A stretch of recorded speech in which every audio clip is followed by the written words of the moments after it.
Dalam nama Bapa, Putra, dan Roh Kudus. Amin. Allah yang Maha Kuasa dan Kekal, Engkau mengatur segala yang ada di langit dan di bumi. Dengarkanlah dengan rela permohonan-permohonan umat-Mu, dan berilah damai-Mu bagi kami pada zaman ini. Dengan pengantaraan Tuhan kami, Yesus Kristus Putra-Mu, yang hidup dan berkuasa bersama Dikau dalam persatuan dengan Roh Kudus, Allah sepanjang segala masa. Amin.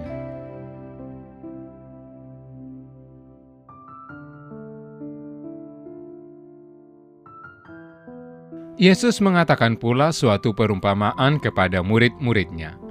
Dapatkah orang buta menuntun orang buta? Bukankah keduanya akan jatuh ke dalam lubang?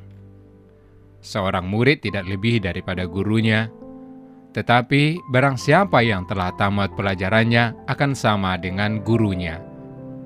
Mengapakah engkau melihat selumbar di dalam mata saudaramu, sedangkan balok di dalam matamu sendiri tidak engkau ketahui? Bagaimanakah engkau dapat berkata kepada saudaramu, "Saudara, biarlah aku mengeluarkan selumbar yang ada di dalam matamu," padahal balok yang ada di dalam matamu tidak engkau lihat? Hai orang munafik, keluarkanlah dahulu balok dari matamu, maka engkau akan melihat dengan jelas untuk mengeluarkan selumbar itu dari mata saudaramu. Demikianlah sabda Tuhan.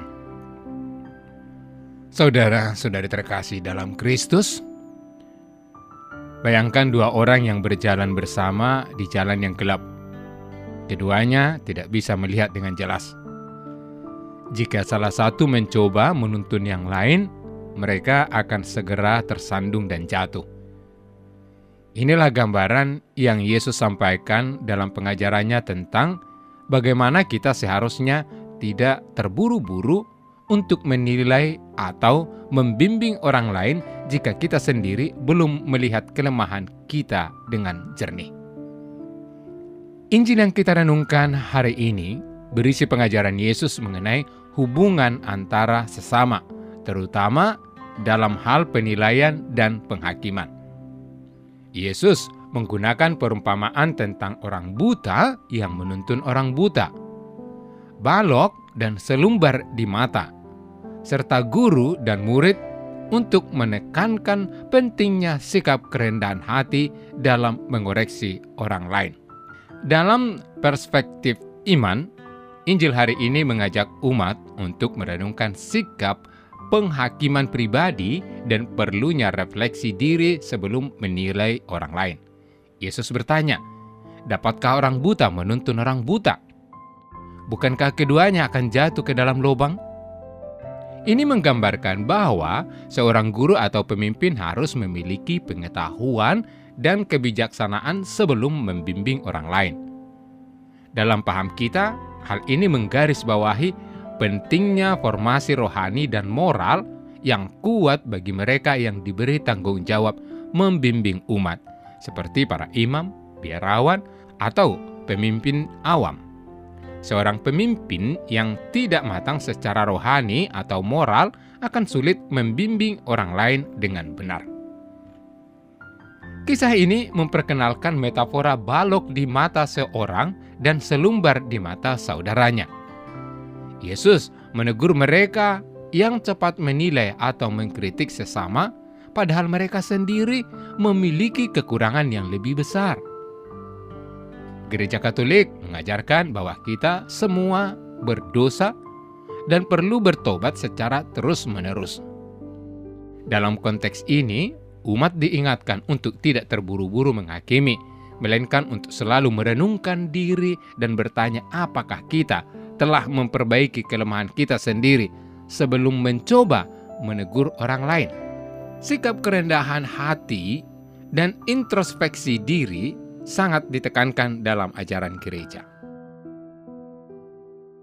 Saudara-saudari yang dikasihi Tuhan, Injil hari ini juga mencerminkan pentingnya belas kasih dan pengampunan dalam relasi antar sesama.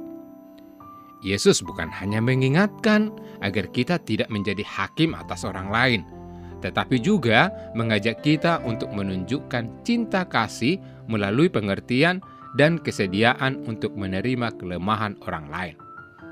Ini selaras dengan inti iman Katolik yang selalu menekankan pentingnya cinta kasih, pengampunan, dan persatuan dalam komunitas gereja. Realitas kehidupan zaman sekarang, nasihat Yesus sangat relevan, terutama di era digital, di mana penilaian dan penghakiman seringkali terjadi secara cepat dan terbuka melalui media sosial. Seringkali orang mudah mengkritik atau mengomentari tindakan dan keputusan orang lain tanpa menyadari bahwa mereka juga memiliki kelemahan atau kekurangan yang sama.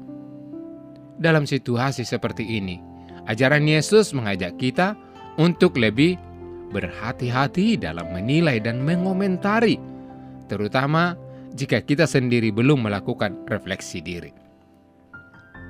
Dalam aktualisasi saudara, hal ini dapat diterapkan dengan cara menahan diri untuk tidak langsung menghakimi orang lain secara terbuka, baik dalam percakapan sehari-hari maupun dalam komentar di platform online. Sebaliknya, kita dipanggil untuk terlebih dahulu bertanya kepada diri sendiri, apakah kita sudah memahami situasi dengan benar? Apakah kita juga memiliki kekurangan yang perlu kita perbaiki? Dalam dunia yang seringkali keras dan tidak penuh belas kasih, ajakan Yesus untuk introspeksi, kerendahan hati, dan kasih menjadi sangat penting untuk membangun relasi yang lebih baik dan harmonis dengan sesama. Di lingkungan keluarga, sekolah, atau tempat kerja, kita dapat mempraktekkan ini dengan lebih banyak mendengarkan daripada menilai. Misalnya, alih-alih mengkritik rekan kerja atau anggota keluarga yang berbuat kesalahan, kita bisa mulai dengan mencoba memahami apa yang mereka alami dan memberikan dukungan yang membangun. Pendekatan ini bukan hanya akan menciptakan suasana yang lebih positif, tetapi juga memperkuat sikap saling menghargai dan pengampunan dalam hubungan kita. Tuhan memberkati. Bapa yang penuh kasih, betapa selama ini kami tidak mengindahkan kehendak-Mu untuk mendengarkan dan melaksanakan perkataan-Mu. Bantulah kami untuk semakin percaya bahwa pondasi iman kami diletakkan pada sabda-Mu. Doa ini kami unjukkan dengan perantaraan Kristus Sang Sabda yang hidup dan berkuasa, kini dan sepanjang masa. Amin.